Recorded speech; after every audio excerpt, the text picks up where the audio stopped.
Patuloy na isinusulong ni Panelo ang Duterte-Duterte tandem sa susunod na presidential election. Pero sa ngayong malayo pa ang 2028, pagbalik bilang alkalde ng Davao City muna ang payo niya sa dating Pangulo.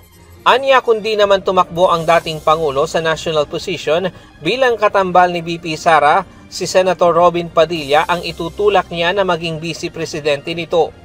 Yan. Is there a possibility that the former president will not run as vice president of the si Robin, pag yan ang vice presidente, game over din yan.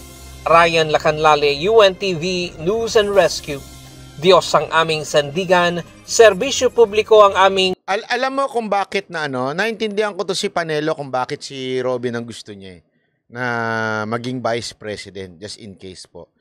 Kasi nga alam nyo, if you would talk with Robin Padilla, yung talagang masinsinan, tahimik po kasi yung mama, yung hindi ho siya yung katulad ng iba na mapapel. Pero yung mga, yung gusto nyo, balikan nyo yung mga live niya nung panahon ni Pangulong Duterte, ang lalim nung mama. Sobrang lalim. And I really thought, baka naman sa video lang, ika nga, ganun lang. Sa video lang ba nagiging malalim? Alam mo, pag nakausap mo siyang personal, ang dami ko na nakausap ng mga politiko sa personal, mga government official, mas malalim pa ho siya. Mas matalino pa ho siya. Siyempre, nagkaroon lang kasi siya ng background na hindi maganda. Di ba ho? Pero wag mo natin kakalimutan. Marami ho sa Old Testament, ang hindi magandang background, kahit nga sa New Testament, pero nung sila nagbago, maayos ho. Di ba ho?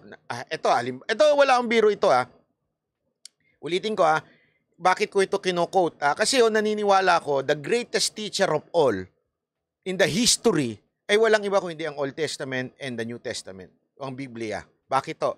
Ito halimbawa, si Moises. Alam niyo ho ba na gaano ho si Moises kainitin ng ulo? Si Moises, nakakita lang ng mainitin ng ulo niya, pinatay niya. Nag-road rage, ika nga. Kaya lang hindi road rage. Wala pa kasing kotse nun. May nakita lang siyang mainitin, pinatay niya. Sobrang mainitin ng ulo. Lagi hong mainit ang ulo. Kahit pa ho nung panahon na siya ho ay inilabas niya na ang Israel sa Egypt, may mga time siya na nabuibuisit ho siya. Ganon siya kainitin ng ulo. Pero nakitaan siya ng leadership ng Diyos at nabago siya ng Diyos. At maayos ho. Kahit sino pa ho? Kahit si Pedro. Si Pedro, kilala niyo si Pedro, yung kapatid ni Petra. Hindi, si Pedro. Yung taga dyan. Si Pedro, isa rin mo yan. Yan naman si Pedro ang, Jollibee. Jollibee yan sa mga disipulo, si Pedro. Bida-bida.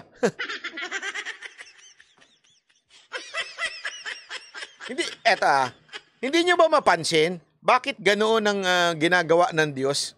Kung sino pa yung medyo may rough edges, yung medyo pangit ang past, sila yung tinatawag. Kasi nga meron tayong masasabing doon talagang gumalaw ang Diyos, ika nga. Merong galaw ang Diyos sa kanilang buhay. Alam mo yon? Eto si Robin, hindi naman siya nasubaybayan ko rin pa kahit papaano ang buhay nito mula nung siya nakipagsuntukan siya kay Richard Gomez sa basketball, naalala yun? Hindi niya na alam. Nung nagkaroon siya ng iba't ibang babae, lahat ng kanyang leading lady, pinatos niya.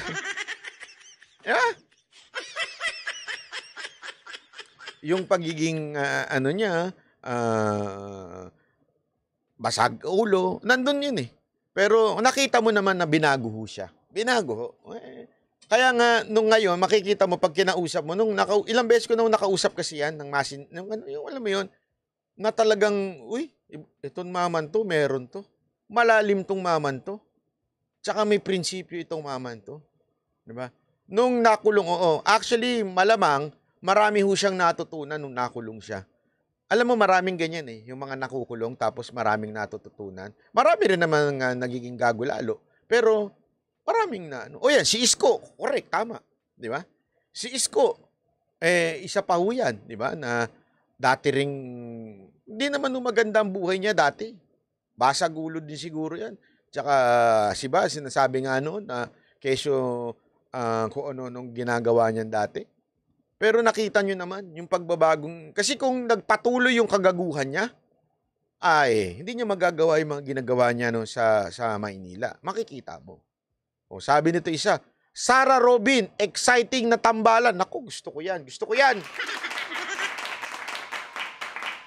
Gusto ko yan, Sara Robin. Maganda yan, pwede yan, pwede yan.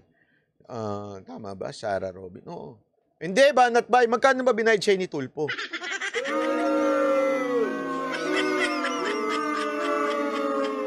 Sasabi mo lang na, Sara Robin ang gusto ko. Magkano binayad siya ni Tulpo?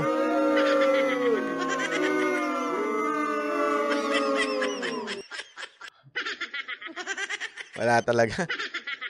Wala talaga, wala. Sara Bongo, pwede rin yan. Yan, pwede rin yan.